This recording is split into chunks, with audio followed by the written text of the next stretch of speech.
Pak, jangan terlalu kencang dong. Bisikanku tercekat dalam isakan lirih. Tapi tangannya justru makin erat menahan pinggangku, mendorong tubuhku makin menempel ke tubuhnya yang begitu nikmat. Nafasku berkejaran dengan napasnya. Panas, gerah, seperti tak ada lagi udara selain hembusan desir di antara tubuh kami yang kini sudah tak tahu mana milikku, mana miliknya. Kamu terlalu menggoda, Rani. Desis Pak Dirga tepat di telingaku, sambil mengecup pelipisku, leherku, lalu meluncur turun dengan ritme yang membuat lututku nyaris tak bisa menopang tubuhku sendiri. Aku memejam, menahan suara yang ingin keluar. Tapi malam itu, untuk kesekian kalinya, aku kalah lagi dan lagi. Aku cuma janda, cuma penjaga anak. Tapi sejak rumah ini sepi, sejak sang istri terlalu sering keluar kota, aku dan Pak Dirga tak pernah lagi bisa menghindari malam-malam seperti ini yang begitu nikmat sekali. Di kamar kecilku, tubuh kami saling mencari dan saling menggenggam. Sampai dunia luar seakan tak pernah ada. Kalau ini salah, kenapa rasanya justru begitu enak banget? Batinku sambil meremas spray ranjang kecilku yang kini bergetar bersama detak di dada kami. Oh iya, sebelum melanjutkan kronologi cerita ini, jangan lupa subscribe channel ini dong, agar kalian tidak ketinggalan cerita-cerita menarik selanjutnya. Oke? Namaku Rani. Aku janda usia 33 tahun, dengan satu anak laki-laki, yang kini tinggal bersama orang tuaku di kampung. Hidup tak pernah mudah setelah suamiku meninggal.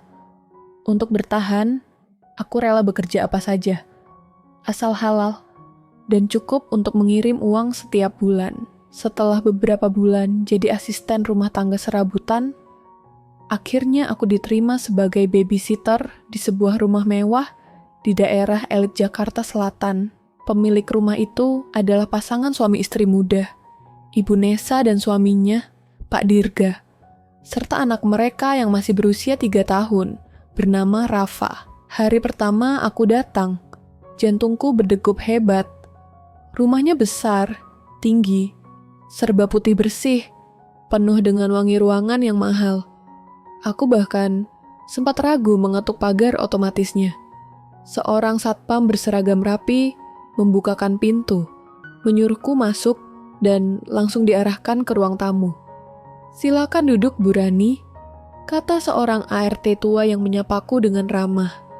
Aku mengangguk. Dalam hati, aku sempat bertanya, apa orang seperti aku pantas ada di sini? Tak lama kemudian, aku melihat sosok Ibu Nesa turun dari tangga dengan aura anggun dan wajah yang penuh wibawa. Ia perempuan yang jelas terdidik, berpakaian rapi, dan tutur katanya sopan namun tegas. "Kamu Rani, ya? Pernah kerja sebelumnya?" tanyanya. Aku mengangguk, menjelaskan pengalamanku menjaga bayi dan anak kecil. Ia tampak mempertimbangkan. Lalu, dari balik ruang kerja yang bersebelahan dengan ruang tamu, seorang pria keluar. Tingginya menjulang, wajahnya bersih dan tenang, matanya tajam. Itulah Pak Dirga. "Ini suamiku. Kamu akan lebih sering ketemu dia kalau saya sedang ke kantor," kata Ibu Nesa. Aku mengangguk dan menunduk sopan. Tapi tanpa kusadari, dari sudut mata, Pak Dirga menatapku agak lama, seolah sedang menilai, atau entah, mungkin hanya perasaanku saja. Hari-hariku pun dimulai. Aku tinggal di pavilion kecil di belakang rumah utama, cukup nyaman untuk ukuran babysitter. Setiap pagi aku bangun lebih dulu, mempersiapkan keperluan anaknya si Rafa, menyuapi, mengganti popok, sampai menina bobokan. Anak itu lucu dan manja. Lama-lama, aku mulai menyayanginya seperti anakku sendiri. Awalnya, semua berjalan biasa saja. Ibu Nesa sibuk bekerja dan pulang malam. Sementara Pak Dirga lebih sering ada di rumah. Katanya usahanya bisa dijalankan dari kantor rumah. Ia terlihat kalem, perhatian pada anaknya, dan sopan padaku. Yah, terlalu sopan, sampai kadang terasa tak wajar. Setiap kali kami berpapasan di dapur atau lorong rumah, ia selalu menyapa ramah, tapi dengan pandangan mata yang seperti menelanjangi pikiranku.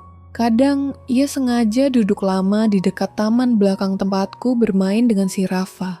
Pernah suatu sore, aku menyuapi Rafa di gazebo, lalu Pak Dirga mendekat dengan membawa 2 gelas jus dingin. Aku liatin, kamu kayaknya capek banget ya Bu Rani. Nih, saya buatin jus, biar segar, katanya. Aku tercekat, jarang ada majikan sesopan ini. Terima kasih Pak, tapi tidak usah repot-repot, kataku gugup. Ia hanya tersenyum dan duduk di sampingku. Jarak kami hanya setengah lengan. Aku bisa mencium parfumnya dan jantungku tak mau tenang. Sejak hari itu, aku mulai merasa ada yang berubah. Bukan pada jadwalku, bukan pada tugas harian, tapi pada caranya menatapku. Cara ia memperhatikan. Cara ia diam-diam menghampiri pavilionku malam-malam hanya untuk bertanya apakah Rafa rewel atau tidak. Dan aku, bodohnya, tidak menolak. Bahkan mulai menanti-nanti ketukannya di malam hari. Sudah 2 minggu aku tinggal di rumah besar itu. Aku mulai terbiasa dengan rutinitas. Bangun pagi, memandikan Rafa, menyuapi, menemaninya bermain, lalu menidurkannya. Setiap malam, aku masuk ke pavilion kecilku di belakang rumah utama. Sebuah kamar sederhana dengan kamar mandi dalam dan jendela yang langsung menghadap taman. Tenang, sunyi, dan seringnya terlalu sepi. Namun, sepi itu mulai berubah sejak Pak Dirga mulai sering datang malam-malam. Awalnya ia hanya mengetuk pintu dengan sopan. Rani, maaf ganggu malam-malam. Oh iya, Rafa tadi sempat batuk ya. Gimana tidurnya sekarang? Aku jawab jujur, menjelaskan perkembangan si kecil. Kadang cuma percakapan 1-2 menit. Tapi lama-lama, durasinya bertambah. Ia masuk, duduk di kursi dekat jendela, kadang membawakan teh atau buah-buahan, dan aku tak pernah bisa bilang, jangan. Entah kenapa, kedatangannya seperti membawa hawa yang lain, hangat, mengisi kekosongan yang selama ini tak pernah kuakui, bahwa aku kesepian. Suatu malam, ia datang lebih larut dari biasanya. Hujan rintik turun, membuat suasana jadi lebih senyap dari biasanya. Maaf aku ganggu lagi, katanya sambil berdiri di depan pintu. Aku buka setengah daun pintu dan langsung mencium aroma tubuhnya yang khas, wangi sabun mandi, dan sesuatu yang maskulin. Silakan masuk Pak, tapi sebentar ya. Rafa tadi sempat rewel. Ini baru tidur setengah jam lalu. Ia duduk. Aku berdiri canggung, membelakangi sambil membereskan beberapa mainan Rafa. Tapi kemudian, aku mendengar langkah kakinya pelan mendekat. Rani, suara itu lirih. Aku menoleh, dan tiba-tiba tangannya menggenggam pergelangan tanganku. Aku refleks mundur, tapi tak cukup cepat. Ia sudah berdiri di depanku, jaraknya hanya sejengkal. Matanya menatap dalam. Aku tahu kamu janda, dan aku tahu kamu pasti menjaga dirimu. Tapi, aku tidak bisa membohongi diriku sendiri. Kamu terlalu membuatku penasaran, Rani, katanya, sambil membisik di telingaku seperti menahan sesuatu. Aku tercekat, tanganku dingin. Pak, jangan bicara seperti itu. Saya hanya baby sister kan? Tapi kamu juga wanita, dan aku pria, ucapnya. Dan kamu tidak tahu, sejak kamu datang, rumah ini terasa hidup lagi, Ren. Aku ingin marah, ingin menyuruhnya pergi, tapi entah kenapa, tubuhku bergetar bukan karena takut, tapi karena aku memahami rasa itu. Sudah lama, tidak ada pria yang melihatku sebagai wanita, bukan hanya pengasuh, bukan hanya janda kesepian, tapi aku juga takut. Ini rumah orang, ini suami orang. Aku pun menjauh, pura-pura mengangkat cangkir teh. Maaf Pak, saya harus tidur. Besok harus bangun lebih awal. Ia tidak menolak, hanya mengangguk, tapi sebelum keluar ia berkata, aku akan tetap datang, entah kau izinkan atau tidak, Ran. Dan malam itu, Saat aku rebah di tempat tidur, aku menangis karena di balik ketakutanku, ada bagian dari hatiku yang diam-diam menantinya datang lagi.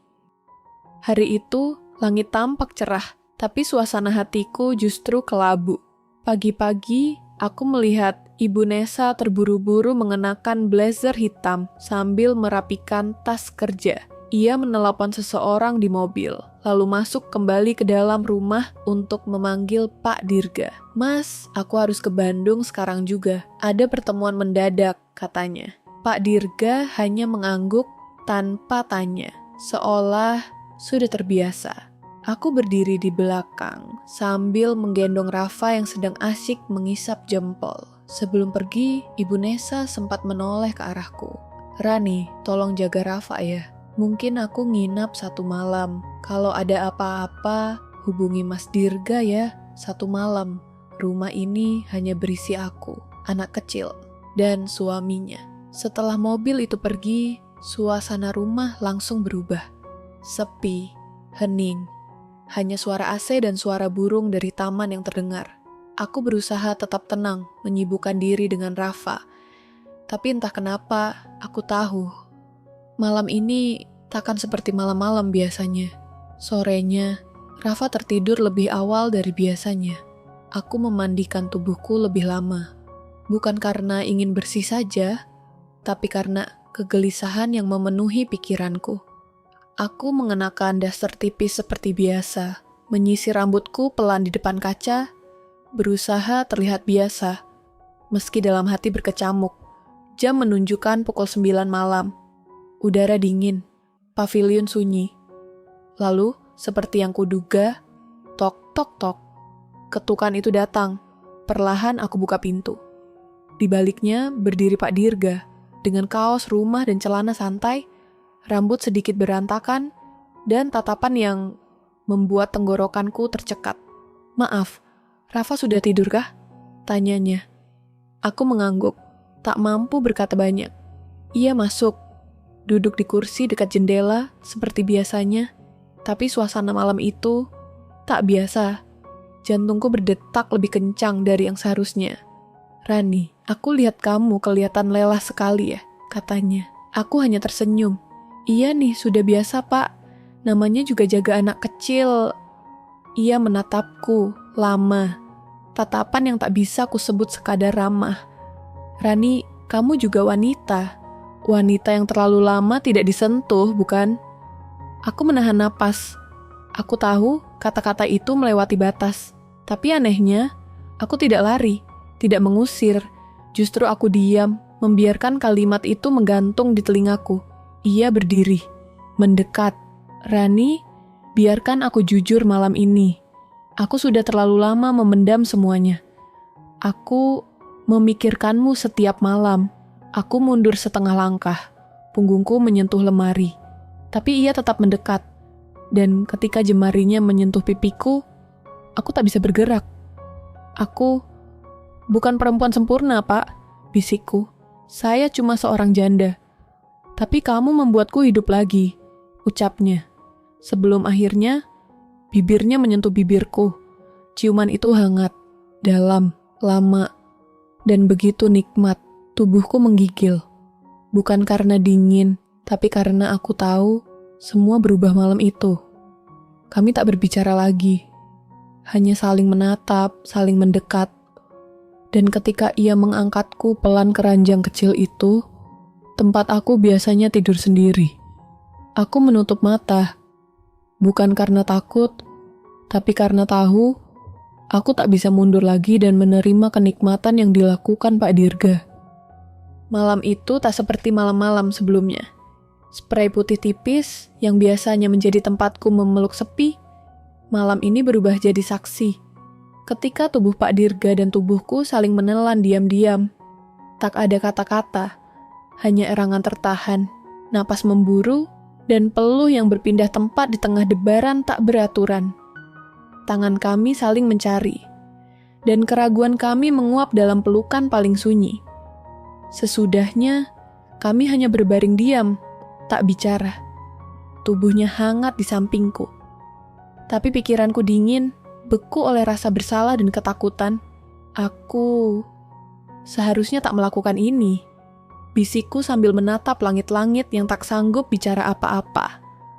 Pak Dirga hanya menarikku dalam dekapannya dan berkata pelan, "Tapi kamu juga tak menolaknya kan?" Aku tercekat dan tak bisa menjawab, karena ini benar. Aku tidak menolaknya. Yang lebih menyakitkan, aku justru menikmatinya. Pagi harinya, suasana rumah kembali seperti semula. Ibu Nesa belum pulang. Rafa bangun ceria dan langsung kubawa bermain ke taman belakang.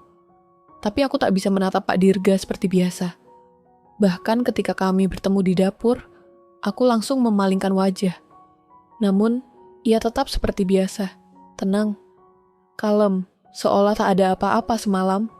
Atau mungkin dia sudah terbiasa menyimpan rahasia. Siangnya, aku mendengar suara mobil masuk. Ibu Nesa pulang lebih cepat dari yang dijadwalkan. Aku gugup, mencoba bersikap biasa, tapi jantungku berdetak tak karuan. Bayanganku, semalam aku dan suaminya tidur di ranjangku, dan sekarang aku harus menyambut istrinya dengan senyum. "Rani, Rafa baik-baik aja kan?" tanya Bu Nesa sambil mencium anaknya. "Baik Bu, makan teratur, tidur juga nyenyak," jawabku. Matanya menatapku sebentar, lalu menatap suaminya yang sedang berdiri tak jauh dari sana, sambil main ponsel. Lalu, tatapan itu terjadi. Tatapan yang seolah tahu bahwa ada yang tak beres. Aku menelan ludah. Tangan gemetar. Tapi tetap memaksakan diri menyuapi Rafa. Dan saat itulah, Ibu Nesa mendekat, duduk di sebelahku, lalu bertanya, "Oh iya Rani, kamu ini sudah lama janda ya?" Aku terdiam. Pertanyaan itu sederhana. Nadanya menusuk, matanya menyipit, tak ada senyum. "Iya Bu, sudah 3 tahun aku jadi janda," jawabku. Ia tersenyum tipis, tapi bukan senyum ramah. Lebih seperti peringatan. "Kalau ada apa-apa di rumah ini, kamu boleh cerita sama saya. Jangan sama yang lain ya." Aku mengangguk pelan, tapi tengkukku dingin. Sejak hari itu, aku tahu. Ibu Nesa mulai curiga. Dan yang lebih mengerikan, ia bukan tipe wanita yang akan diam. Sejak malam itu, aku tak lagi tidur nyenyak. Bukan karena menyesal, tapi karena perasaan bersalah yang terus menempel di diriku. Bahkan setelah mandi berulang kali, aku mencoba menghindari Pak Dirga. Tak lagi membuka pintu pavilion malam-malam. Tak menjawab pesan singkatnya yang hanya berisi, "Kamu sudah tidur?" Atau, "Aku ingin bicara sebentar." Tapi seperti bayangan, ia terus muncul. Saat aku menyuapi Rafa, ia berdiri di ambang pintu dapur dengan alasan ingin ambil air. Saat aku menjemur baju, ia mendadak lewat di taman belakang, mengangkat alis dan memberi senyum yang membuat kakiku lemas. Sekuat apapun, aku mencoba tegas.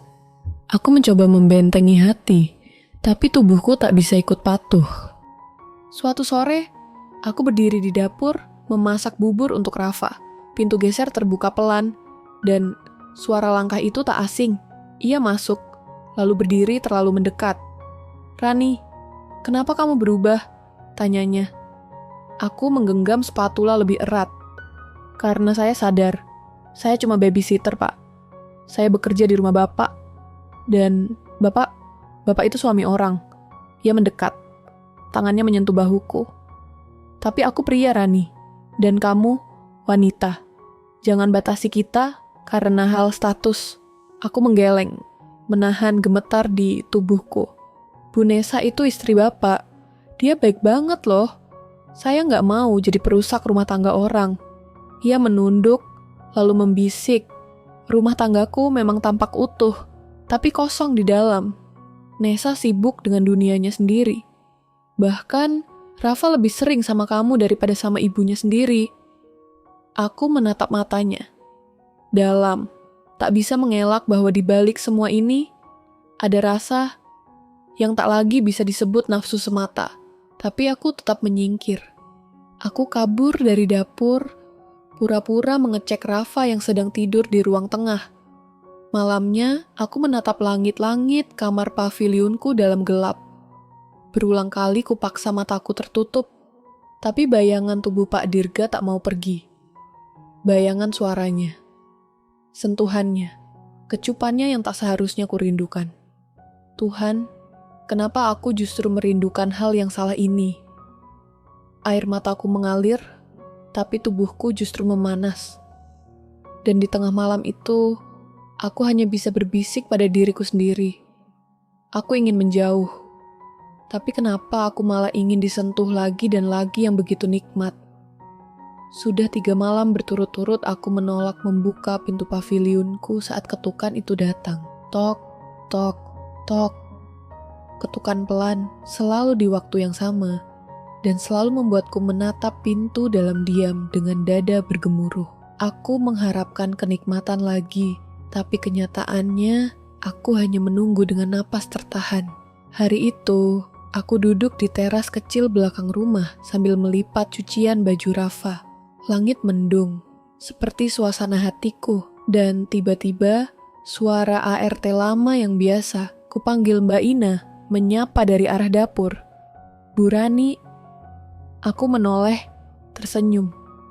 Iya Mbak, ia mendekat, duduk setengah berjongkok di sampingku, lalu menatapku dalam-dalam dan berbisik, "Maaf, saya cuma mau bilang, hati-hati ya.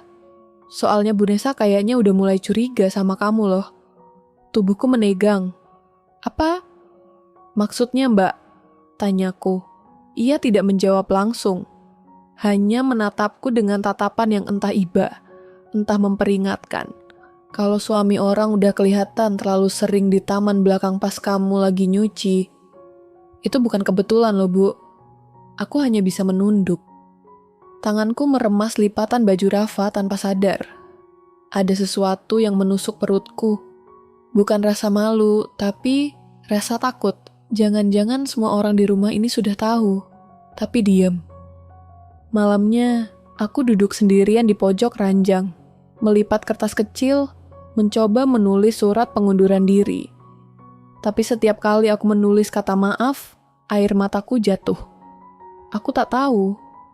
Aku menyesal karena menjalin hubungan terlarang, atau karena tak bisa memilikinya sepenuhnya. Tiba-tiba, tok tok tok, ketukan itu lagi. Aku berdiri, menutup mata, menarik napas dalam-dalam. Lalu, dengan gemetar, ku buka pintu.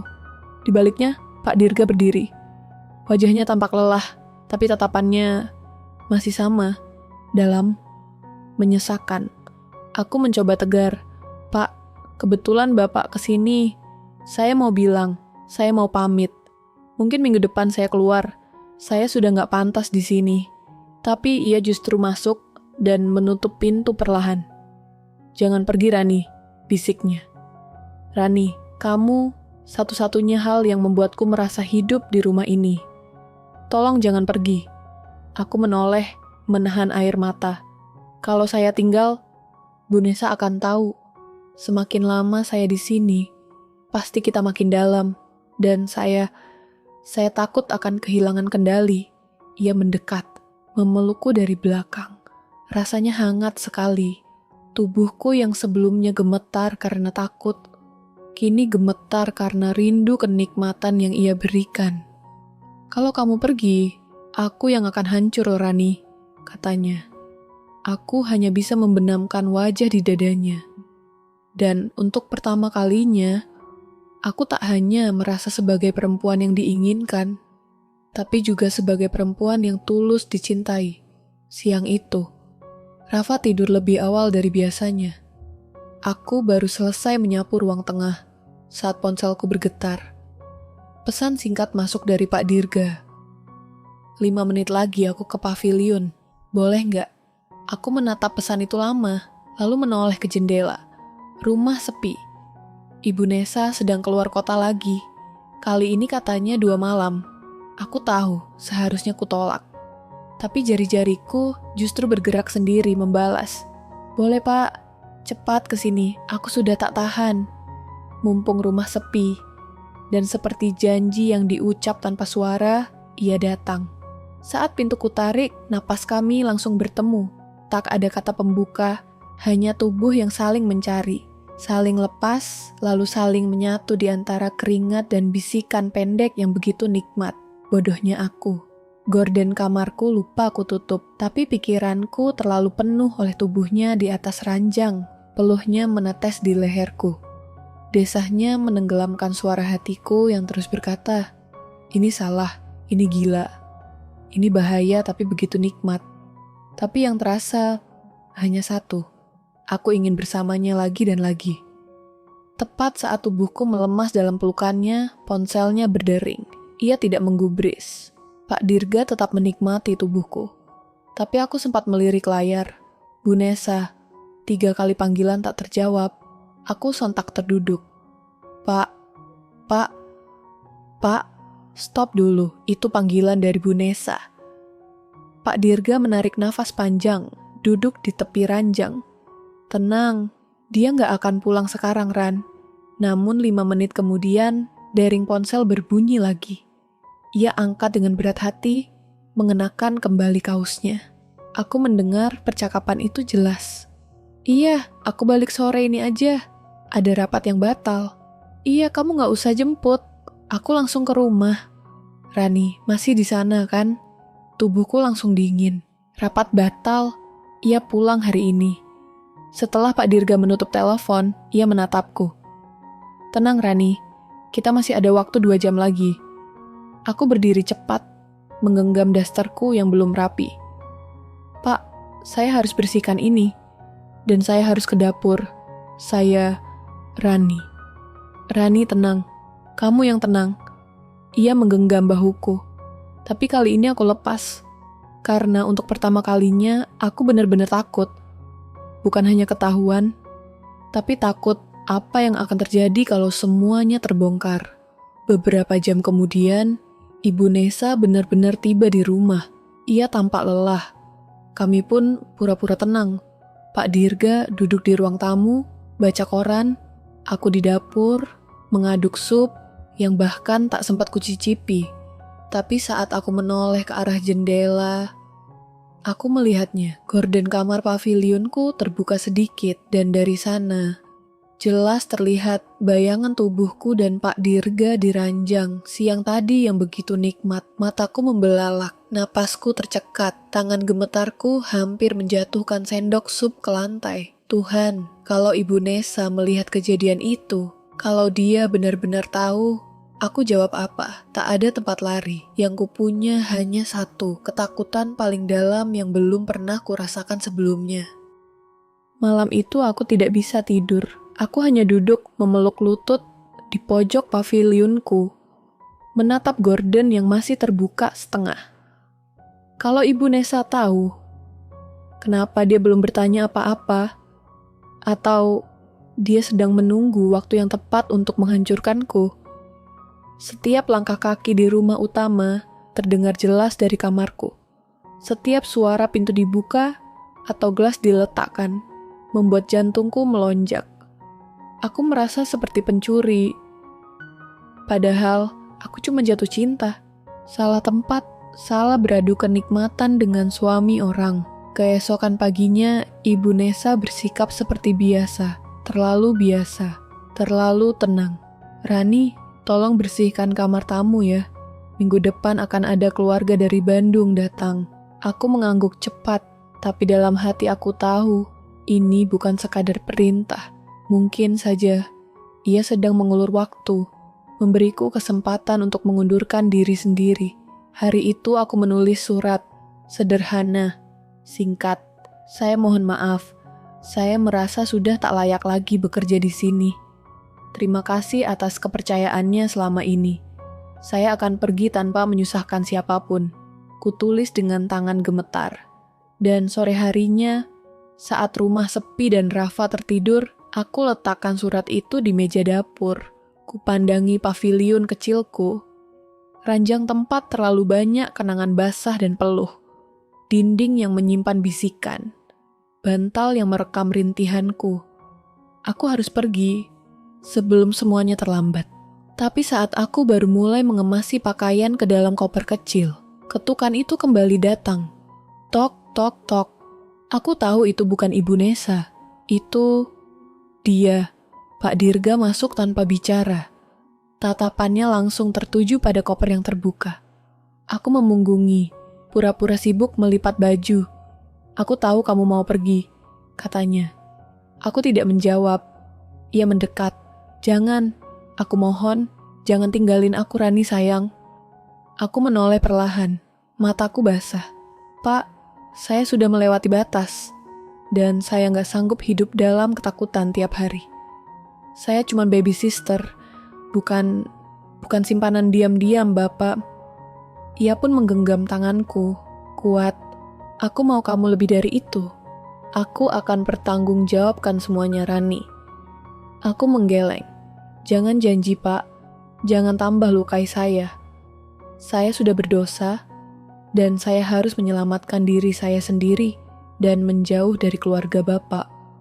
Kalau Bapak cinta saya, biarkan saya pergi. Dan malam itu, untuk pertama kalinya, aku melihat Pak Dirga menangis. Bukan karena kehilangan aku jadi baby sister anaknya, tapi karena kehilangan wanita yang dia cintai diam-diam, dalam sepi, dalam gelap. Sudah 2 minggu sejak aku meninggalkan rumah besar itu. 2 minggu tanpa Rafa. Tanpa suara ketukan di malam hari. Tanpa desahan yang menyesakkan dada sekaligus membuatku kecanduan. Sekarang, aku tinggal di rumah kos kecil di pinggiran kota. Aku kembali bekerja sebagai penjaga warung milik sepupuku. Pekerjaan yang sederhana dan hati yang lebih tenang, tapi kenapa rasanya justru lebih hampa dari sebelumnya? Setiap malam, aku tidur memeluk guling, mengingat caranya memelukku dari belakang. Setiap pagi, aku mendengar suara anak kecil menangis dari kamar sebelah, dan tiba-tiba wajah Rafa melintas di pikiranku. Aku mencoba sibuk, tapi tubuh ini masih menyimpan ingatan. Tubuhku pernah disentuh oleh laki-laki yang salah, tapi aku tak pernah merasa benar-benar diperlakukan seindah itu. Suatu malam, hujan turun deras. Aku baru saja mematikan lampu warung ketika ponselku bergetar. Sebuah nomor yang sudah kuhapus, tapi nomornya masih kuingat di luar kepala. Pak Dirga. Tanganku gemetar. Aku diam beberapa saat sebelum menjawab. Halo, Rani. Aku tak sanggup menjawab. Maaf, aku tahu aku tak berhak ganggu kamu. Tapi Rafa sakit. Dia terus manggil nama kamu. Dan Nesa sedang di luar negeri. Dia gak bisa pulang cepat. Hening. Aku mohon, datanglah. Walau cuma sebentar. Demi anakku Rafa. Aku terdiam lama. Lalu menutup telepon tanpa berkata apa-apa. Tapi malam itu juga, aku mengepak jas hujan dan naik ojek ke arah rumah itu. Jantungku berdebar sejak dari perempatan. Bukan karena ingin bertemu Pak Dirga, tapi karena takut pada perasaanku sendiri. Saat aku tiba di gerbang rumah itu, Pak Dirga sudah menunggu. Wajahnya pucat, matanya sembab. Dan saat ia melihatku, seperti seseorang yang akhirnya bisa bernapas. Rafa demam tinggi. Dia menolak makan. Cuma manggil Bu Rani. Bu Rani. Terus menerus. Aku mengangguk. Langsung masuk ke kamar Rafa. Dan di sana, bocah mungil itu terbaring dengan napas pendek. Matanya sayu. Tapi saat ia melihatku, senyumnya perlahan muncul kembali. Bu, Rani. Suara kecil itu mengiris jantungku. Ku peluk Rafa erat, ku kompres, ku nyanyikan lagu tidur yang dulu biasa ku bisikan, dan pelan-pelan ia tertidur di lenganku. Di luar kamar, Pak Dirga berdiri di ambang pintu, matanya menatapku, seperti seseorang yang kehilangan arah, dan akhirnya menemukan cahaya kecil. Dan malam itu, aku tahu, aku belum benar-benar bisa pergi. Setelah Rafa tertidur, aku tetap duduk di sisinya. Tanganku menggenggam jemari kecilnya yang lembab, hangat karena demam yang belum sepenuhnya turun. Pak Dirga duduk di sofa kecil di pojok kamar. Sunyi. Hanya suara hujan di luar yang menemani kami. Rani, kamu masih cinta aku? Tanyanya. Aku menunduk, tak menjawab. Kalau iya, tinggal di sini lagi. Aku nggak tahan begini. Rumah ini dingin tanpa kamu. Bahkan Rafa seperti kehilangan sosok ibu seperti kamu. Matanya berkaca-kaca. Dan aku kehilangan segalanya waktu kamu pergi. Aku menghela napas panjang. Pak, saya datang malam ini bukan buat Bapak, tapi buat Rafa. Tapi kamu juga datang karena hatimu belum benar-benar bisa pergi, kan? Bisiknya. Aku tahu kamu masih simpan rasa itu. Aku tahu, kamu masih butuh aku, Rani. Aku terdiam. Ya, aku memang belum bisa melupakan pelukannya. Tapi apakah cinta itu cukup untuk mengobati luka yang akan semakin besar kalau aku kembali? Paginya, Rafa mulai ceria. Ia sudah bisa tersenyum dan memelukku lagi. Tapi saat aku hendak pamit, ia menarik lenganku dan berkata, Bu Rani, jangan pergi lagi. Hatiku hancur. Tapi aku hanya bisa mencium keningnya dan tersenyum. Di depan pagar, Pak Dirga menatapku. Kamu gak perlu jawab sekarang. Tapi rumah ini akan selalu ada buat kamu, Rani. 1 minggu berlalu. Aku kembali ke warung. Kembali ke rutinitas yang tenang tapi kosong. Malam itu aku tak bisa tidur. Kutatap langit-langit kosan yang sempit dan lembab. Dan aku sadar. Bukan tempat ini yang membuatku merasa aman, tapi pelukan yang kutinggalkan di rumah itu. Jadi pertanyaannya, aku ingin pulang lagi. Tapi kemana? Ke tempat asal atau ke orang yang membuatku merasa hidup? Setelah seminggu menahan diri, aku kembali berdiri di depan gerbang rumah besar itu. Langkah kakiku ragu. Tapi genggaman Rafa di pikiranku terlalu kuat untuk kutolak. Aku tahu, kali ini aku datang bukan sebagai pengasuh, bukan sebagai wanita yang takut, tapi sebagai seseorang yang akhirnya siap menerima semua risiko. Saat pintu gerbang dibuka oleh Mbak Ina, ia tampak terkejut, tapi tersenyum. Bu Rani, aku hanya mengangguk. Pak Dirga di taman belakang, dari kemarin tiap sore duduk sendiri, seperti nungguin seseorang, katanya.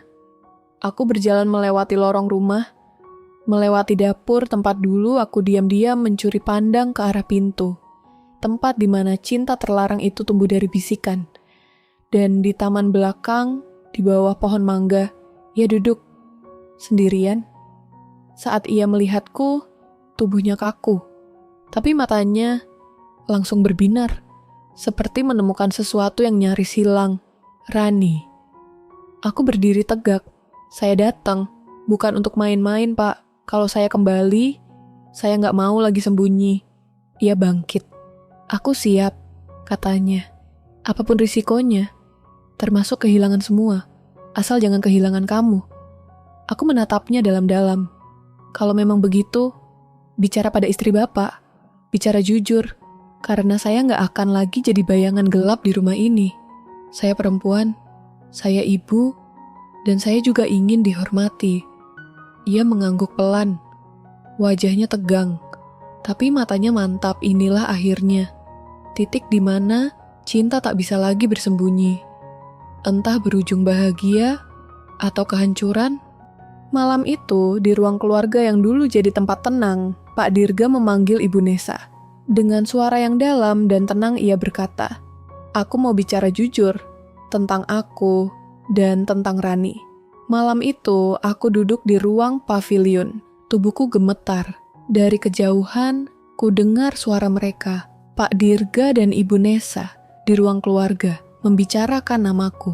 Tapi malam itu, aku tak lagi takut, karena untuk pertama kalinya, aku memilih menjadi wanita yang bicara jujur, bukan sembunyi di balik tubuh yang dipeluk diam-diam.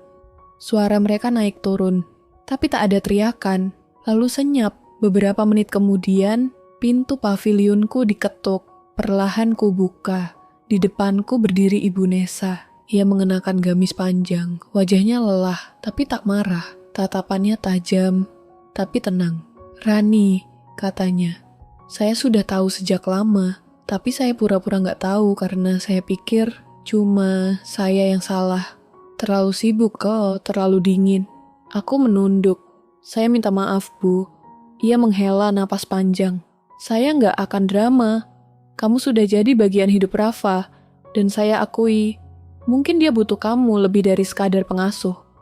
Hening 1 jam. Tapi Dirga, suami saya. Ia menatapku dalam. Dan saya masih istrinya. Jadi kalau kamu mau tinggal, kamu harus siap hidup dalam bayang-bayang. Atau kamu pergi dan hidup sebagai wanita penuh dengan pilihanmu sendiri. Malam itu aku menangis.